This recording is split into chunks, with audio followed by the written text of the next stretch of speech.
En ce jeudi 30 octobre 2025, les fans de Vincent Lagaffe ont retrouvé leur animateur fétiche avec une émotion particulière. Sur RMC Story, le Big Deal s'est transformé le temps d'une soirée en un véritable temple d'Halloween. Citrouilles, toiles d'araignée, fumée colorée et rires tonitruants. Tout rappelait l'énergie folle qui, autrefois, faisait vibrer des millions de téléspectateurs sur TF1. Et pourtant, derrière cette fête haute en couleurs, se cachait un homme qui revenait de très loin. Lagaffe, toujours fidèle à son humour et à sa passion du spectacle, savourait ce moment comme un cadeau de la vie. Quand j'arrive sur le plateau, j'ai l'impression de monter sur scène et de faire un show, confiait-il dans les colonnes du Parisien. Une phrase simple mais chargée d'émotion. Car pour lui, revenir devant les caméras après les mois qu'il venait de traverser relevait presque du miracle. Ce soir-là, entouré de son équipe, de ses candidats et d'un public survolté, il rayonnait. La nostalgie des années 1990, la complicité avec Bill le cerveau géant, l'énergie du direct, tout semblait revenir comme avant. Pourtant, l'homme de 65 ans n'est plus tout à fait le même.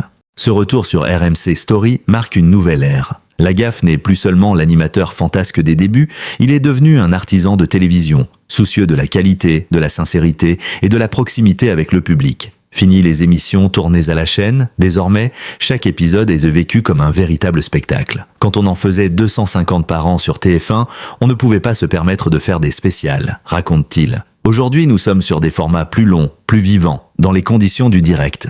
Et il faut le dire, cette liberté nouvelle lui va à merveille. Le Big Deal, émission culte des années 90, renaît sous une forme modernisée. Les jeux ont été repensés, les décors réinventés, mais l'esprit reste intact. Celui d'un divertissement populaire, accessible et terriblement humain. Lagaffe y met tout son cœur, sans se douter que ce même cœur allait bientôt le trahir. Cette spéciale Halloween a une signification particulière pour lui. Elle symbolise la vie après la peur, le rire après la douleur. Devant les caméras, il plaisante, il danse, il improvise. Mais derrière le masque du clown se cache un homme marqué par la fragilité. Peu de temps avant ses enregistrements, il a frôlé la mort. Ses proches, son fils Robin, ses amis techniciens le savent. S'il est sur scène ce soir, c'est parce qu'il a refusé de céder. Lui qui a toujours vécu à 100 à l'heure, entre la télé, la mer, les sports mécaniques et ses spectacles, a dû, pour la première fois, accepter de ralentir.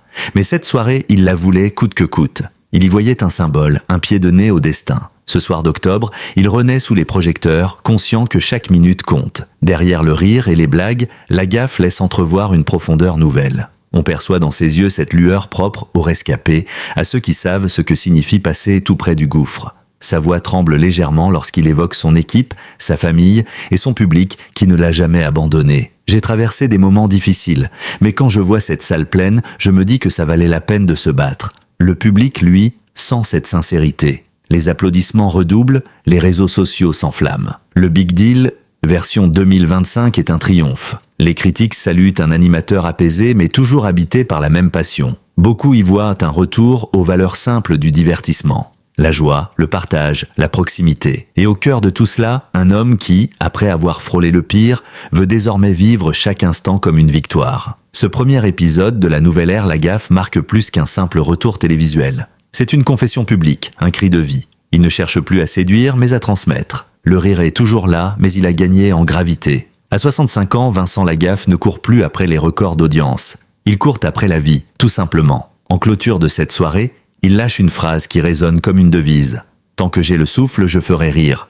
Le jour où il s'éteindra, j'espère qu'on gardera au moins le souvenir d'un gars heureux. » Une déclaration à la fois tendre et lucide qui bouleverse ceux qui connaissent les épreuves qu'il a traversées. Ainsi s'achève ceux d'un homme debout, face à ses peurs, face à la caméra, prêt à recommencer. Halloween ou pas, ce soir-là, Vincent Lagaffe n'a pas simplement fait peur. Il a ému. Il a prouvé qu'après la nuit, il y a toujours une lumière. Et cette lumière, c'est celle du public, du rire et de la vie retrouvée. L'été 2025 restera gravé dans la mémoire de Vincent Lagaffe. Un été brûlant, mais pas seulement à cause de la canicule qui étouffait la France. Pour l'animateur, ces semaines furent synonymes d'alerte rouge. Un avertissement brutal de son propre corps qu'il avait trop longtemps négligé. Pendant que le public le retrouvait chaque semaine sur RMC Story, rayonnant et blagueur, l'homme derrière le sourire luttait en silence contre une fatigue qu'il ne comprenait pas. Au départ, il mettait tout sur le compte du rythme. « C'est normal, je ne rajeunis pas », plaisantait-il à son équipe lorsqu'il manquait de souffle sur le plateau. Pourtant, quelque chose clochait. Chaque tournage lui demandait un effort surhumain. Il rentrait chez lui vidé, transpirant, le cœur battant à tout rompre. Lui, l'hyperactif qui aimait courir, plonger, bricoler, se sentait soudain incapable de suivre son propre tempo. J'avais l'impression d'avoir 30 ans de plus, avouera-t-il plus tard. Son entourage, lui, voyait bien que quelque chose n'allait pas. Robin, son fils unique, cadreur sur l'émission, fut le premier à tirer la sonnette d'alarme. « Papa, tu n'es plus le même », lui dit-il, un soir, inquiet. Mais Lagaffe, fidèle à sa réputation de dur à cuire, refusa d'y prêter attention. « C'est la chaleur, c'est la fatigue, ça va passer », répétait-il, comme pour se convaincre lui-même. Sauf que rien ne passait. Chaque jour semblait alourdir un peu plus sa respiration. Lors des derniers enregistrements du Big Deal, il n'arrivait plus à courir vers les candidats comme il le faisait jadis.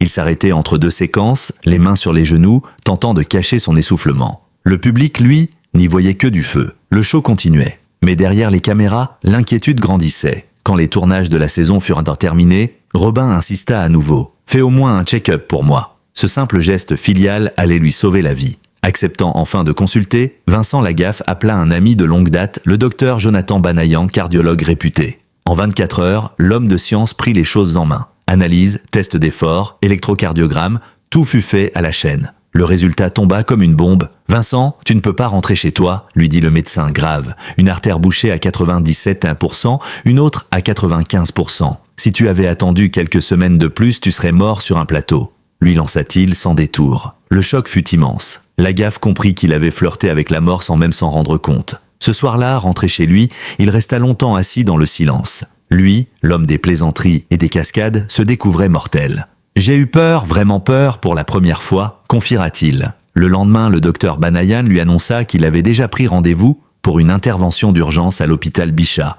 sous la direction du professeur Patrick Nataf, un chirurgien cardiaque reconnu. Un quintuple pontage était programmé. Le mot résonnait dans sa tête. Quintuple. Il demanda, presque en riant jaune, combien on pouvait en faire au maximum. « Jusqu'à 7, lui répondit le médecin. « Alors merci de m'avoir mis en haut de la liste », plaisanta-t-il, dans un mélange d'humour et de terreur. Derrière le trait d'esprit, il savait que le danger était réel. Les jours qui suivirent furent empreints d'une tension insoutenable. Il fallait tout organiser, prévenir la production, rassurer ses proches, préparer l'opération. Robin ne le quittait plus d'une semelle. « J'ai eu la chance d'avoir mon fils près de moi », confiera-t-il plus tard. « Sans lui, je ne serais peut-être plus là. » L'amour familial prenait alors une dimension nouvelle, plus profonde, plus essentielle. La veille de l'intervention, Vincent Lagaffe prit le temps d'écrire quelques mots dans un carnet. Pas un testament, mais une lettre de gratitude. Pour son fils, pour son public, pour la vie qu'il avait eue. Il repensa à tous ces moments de gloire, au fou rire du Big Deal, à ses fans fidèles, à ses passions dévorantes pour le jet ski et le théâtre. Si ça devait s'arrêter là, se dit-il, au moins j'aurais vécu à fond. Mais au fond de lui, il n'était pas prêt à partir. Pas encore, il avait encore des projets, des envies, des rires à offrir. L'idée de mourir sur une table d'opération lui semblait absurde, presque injuste. Il en parla à Robin, à cœur ouvert. « J'ai peur, fiston, pas pour moi, mais pour toi. » Ce dernier lui serra la main, les larmes aux yeux. « Tu vas t'en sortir, papa. Tu es plus fort que ton cœur. » L'opération était prévue pour le lundi matin. En ce dimanche soir de juillet, Vincent Lagaffe regarda le coucher du soleil par la fenêtre de sa chambre. Il se promit que, s'il se réveillait, il ne prendrait plus jamais rien pour acquis. Pas sa santé, pas sa famille, pas son public. Il ignorait encore que cette promesse allait changer le cours de sa vie. Le lundi matin, le 28 juillet 2025, Vincent Lagaffe est conduit à l'hôpital Bichat, dans le nord de Paris. Le jour se lève à peine, mais le présentateur n'a pas dormi de la nuit. Le cœur battant ironiquement encore, il se prépare à affronter la plus grande épreuve de sa vie. Dans le couloir aseptisé, il tente de masquer sa peur sous quelques plaisanteries. Mais son regard trahit une inquiétude profonde. À 65 ans, l'homme qui a fait rire la France entière se retrouve vulnérable, dépendant de la science et du courage d'une équipe médicale. L'accueil à l'hôpital est chaleureux, presque familial, les infirmières le reconnaissent immédiatement. « Alors, c'est le Big Deal aujourd'hui ?» lui glisse l'une d'elles pour détendre l'atmosphère. Lagaffe sourit faiblement. « Oui, mais cette fois, c'est moi le candidat. » Il signe les derniers documents, embrasse son fils Robin et entre en salle de préparation. L'anesthésiste lui parle calmement, tandis que le professeur Patrick Nataf lui explique une dernière fois la procédure, un quintuple pontage coronarien, une opération lourde, réservée aux cas les plus graves. Le diagnostic n'a laissé aucune place au doute. Ses artères étaient de bouchées à des niveaux critiques. 2 d'entre elles, à plus de 95%, d'autres en train de se refermer. « Vous avez eu de la chance d'arriver à temps », lui dit le chirurgien. « Encore quelques semaines et un infarctus aurait pu vous emporter. Ces mots résonnent comme une gifle. Il pense à son fils, à sa mère disparue, à ses amis, à son public. Et pour la première fois depuis longtemps, il se sent tout petit. À 8 heures précises, les lumières de la salle d'opération s'allument. Le corps de Vincent Lagaffe est placé sous anesthésie générale. Pendant plus de 5 heures, les chirurgiens vont œuvrer sans relâche. Le professeur Nataf et son équipe naviguent entre les artères obstruées, greffent des pontages, rétablissent la circulation. Le silence est total, hormis les bips réguliers des machines. Dans la salle d'attente, Robin tourne en rond. Chaque minute semble une éternité. À 13 heures passées, la porte s'ouvre enfin. Le chirurgien retire son masque, visiblement fatigué mais serein. « L'opération s'est bien déroulée », dit-il simplement. Robin s'effondre de soulagement. Son père est vivant. Il devra rester plusieurs jours en réanimation, mais le plus dur est derrière lui. Quand il se réveille, quelques heures plus tard, Vincent Lagaffe flotte entre rêve et réalité. Les lumières lui semblent trop fortes, les sons trop lointains. Une douleur sourde lui traverse la poitrine, mais il respire. C'est le seul détail qui compte. Il aperçoit le visage de son fils derrière la vitre, les yeux rougis. Il essaie de lever la main, en vain. Une larme coule discrètement sur sa joue. « Je suis vivant », murmure-t-il faiblement. Les jours suivants sont difficiles.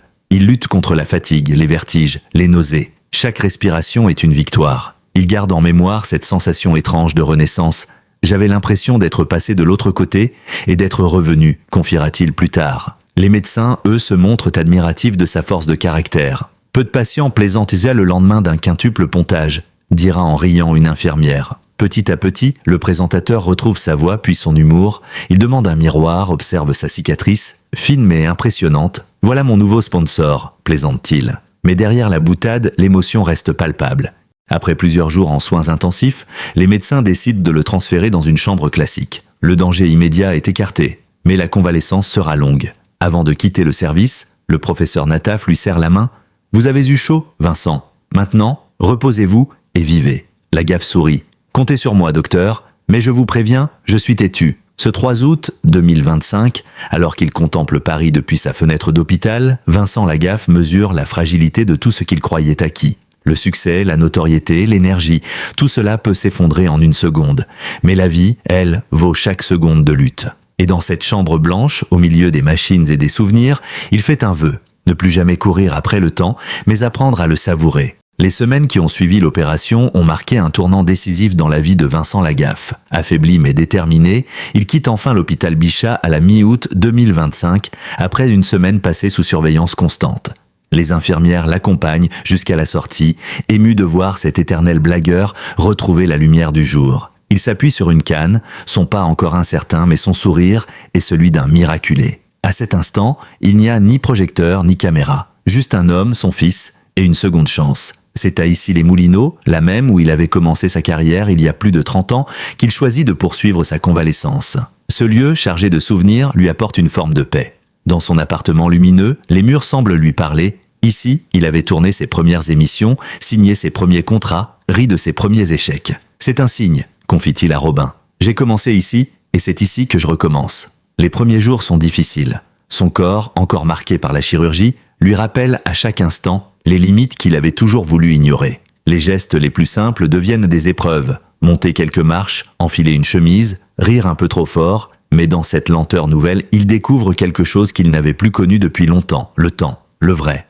Celui qu'on prend pour soi, pour respirer, pour regarder un lever de soleil, sans penser à la suite. Chaque matin, il reçoit la visite d'un kinésithérapeute, puis d'un infirmier venu vérifier la cicatrice et les constantes. Au fil des jours, ses forces reviennent, doucement mais sûrement. Il apprend à respirer autrement, à écouter son corps. L'homme qui autrefois multipliait les activités et les tournages découvre les vertus du silence et du repos. Mais ce repos n'a rien d'une retraite. Très vite, l'envie de créer, de transmettre, renaît. Dans son salon, entre 2 séances de rééducation, il note des idées d'émissions, imagine des concepts nouveaux. « Je veux faire de la télé autrement », confie-t-il à un ami producteur venu lui rendre visite. Moins de bruit, plus d'humain. Il repense à Le Big Deal, à son succès, à ses excès aussi. « J'ai voulu tout donner à la télé et j'ai failli tout perdre. Cette fois, je veux faire les choses pour le plaisir, pas pour le chiffre. » Son entourage constate le changement. Robin, admiratif, le décrit comme un autre homme. Plus calme, plus à l'écoute, mais toujours animé par la même flamme. Même ses amis de longue date, habitués à son humour décapant, le trouvent transformé. Il a pris un coup de sagesse, dira l'un d'eux en riant. Entre 2 visites médicales, Vincent Lagaffe reprend contact avec ses fans via les réseaux sociaux. Une vidéo simple tournée depuis son canapé fait le tour d'Internet. Il y apparaît sans artifice, en t-shirt blanc, la voix un peu rauque mais le ton chaleureux. « Salut les amis, j'ai eu chaud, très chaud même. Mais je suis toujours là et c'est grâce à vous. Merci pour vos messages, vos mots, vos prières. Vous m'avez porté. Promis, je vais continuer à vous faire rire.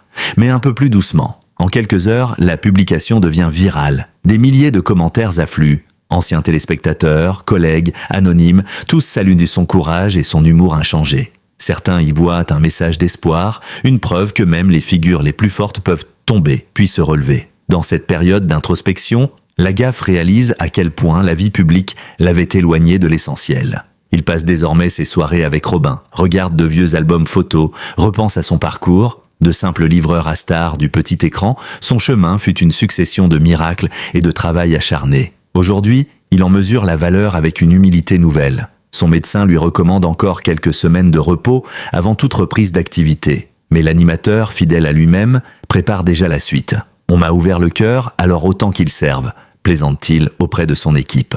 Derrière la blague, une vérité, cette épreuve l'a reconnecté à ce qu'il aime profondément, les gens. Il envisage une émission centrée sur les anonymes, leurs histoires, leurs combats. « J'ai eu de la chance, reconnaît-il. Si je peux en redonner un peu, ce sera ma meilleure revanche. » Fin septembre, il se rend pour la première fois depuis l'opération sur un plateau de tournage, non pas pour travailler, mais pour saluer l'équipe du Big Deal. Les techniciens l'applaudissent, certains avec les larmes aux yeux. Il s'avance lentement, la main sur le cœur, ému. « Vous m'avez manqué », dit-il simplement. Une ovation spontanée éclate. À ce moment précis, Vincent Lagaffe comprend que sa vraie richesse n'a jamais été la gloire, mais les liens tissés au fil du temps. Cette renaissance, il la vit comme un cadeau et une mission. Il veut désormais prouver que la télévision peut guérir, émouvoir, rassembler. Son expérience lui a appris une chose, la popularité passe, mais la gratitude reste. Et dans ce mot, gratitude, se résume désormais toute sa philosophie de vie.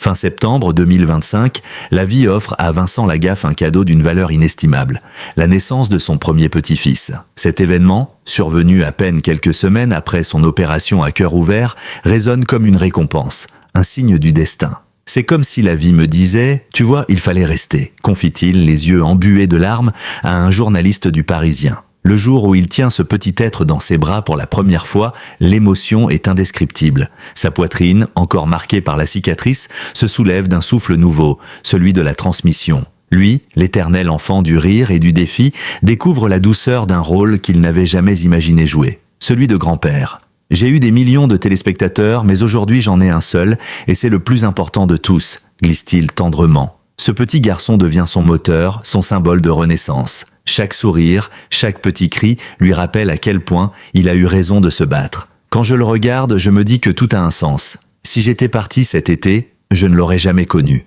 Alors, oui, je suis un miraculé, admet-il, avec cette sincérité désarmante qui le caractérise. Dans son appartement d'ici les Moulineaux, les journées ont désormais un rythme différent. Le matin, il fait de la marche douce pour entretenir son cœur. L'après-midi, il s'accorde des moments de calme, parfois bercé par les gazouillis de son petit-fils, venu lui rendre visite. Et le soir, il se plonge dans l'écriture. Il tient un journal où il consigne ses pensées, ses souvenirs, mais aussi ses peurs et ses remerciements. « C'est ma façon de dire merci à la vie », explique-t-il. Cette transformation n'a pas échappé à ses proches. Son fils Robin, devenu père à son tour, voit en lui un exemple. Avant, il voulait tout faire vite. Aujourd'hui, il savoure tout. Il est plus apaisé, plus profond. Il parle moins, mais chaque mot compte, confie-t-il. Ce lien père-fils, déjà fort, s'est mué en une complicité silencieuse et émouvante. Côté professionnel, Vincent Lagaffe reprend doucement contact avec le public. Il accorde quelques interviews, participe à une émission hommage à Johnny Hallyday, son idole de toujours, et y apparaît métamorphosé. Moins exubérant, plus posé, il parle de sa nouvelle philosophie avec une humilité rare. « J'ai toujours voulu amuser la galerie, mais j'ai compris que le plus beau spectacle, c'est celui de la vie qui continue. J'ai été à 2 doigts de la perdre, alors aujourd'hui, chaque minute compte. » Lors de cette soirée dédiée à Johnny, il retrouve Pierre Billon, musicien et ami du rocker. Ensemble, ils échangent des souvenirs, des éclats de rire, mais aussi quelques silences lourds de sens. Johnny, lui, n'a pas eu cette seconde chance, souffle Lagaffe. Moi, je l'ai eu, et je veux l'honorer à ma façon. Les téléspectateurs, touchés par sa sincérité, redécouvrent un homme qu'ils pensaient connaître. Le bouffon des plateaux s'est transformé en sage du divertissement. Toujours drôle, certes, mais désormais porteur d'un message, celui de la résilience. Sur les réseaux sociaux, il publie un message qui devient viral. « Je ne suis pas immortel, mais je suis vivant. Et c'est déjà beaucoup. À tous ceux qui courent, qui s'épuisent, qui oublient de respirer. Arrêtez-vous une minute. Regardez autour de vous. Vous verrez, le vrai bonheur est là. » Des milliers d'internautes partagent ces mots, y voyant le témoignage d'un homme revenu de l'enfer. Certains disent que Vincent Lagaffe n'a jamais été aussi proche de son public que depuis qu'il a failli le quitter. En octobre, il fait un retour symbolique sur le plateau du Big Deal, cette fois pour une émission spéciale dédiée à la bienveillance et au courage. En ouverture, il prononce un discours court mais bouleversant. « Ce soir, je ne veux pas qu'on parle d'audimat ni de succès. Ce soir, je veux qu'on parle de cœur. Parce que sans lui, on n'est rien. Le mien a failli s'arrêter, mais il bat encore. Et tant qu'il battra, je vous ferai rire. » Le public lui offre une standing ovation. Certains pleurent, d'autres applaudissent sans retenue. Le showman est de retour, mais plus lumineux que jamais. De retour chez lui, tard dans la nuit, il regarde une dernière fois la photo de son petit-fils accrochée au mur. Il sourit, murmure un simple « merci », puis ferme les yeux. Il n'a plus peur du temps qui passe, ni des épreuves. Il sait désormais que la vie, la vraie, ne tient pas dans les paillettes, mais dans les battements réguliers d'un cœur réparé et dans l'amour qu'on partage. Vincent Lagaffe a connu la gloire, la fatigue, la peur et la renaissance. Aujourd'hui, il avance plus lentement, mais plus sûrement. Son histoire n'est pas celle d'une star, mais celle d'un homme qui a frôlé la mort pour mieux redécouvrir la vie. Et dans ce chemin de reconstruction, il laisse derrière lui un message universel. Rire, aimer, remercier.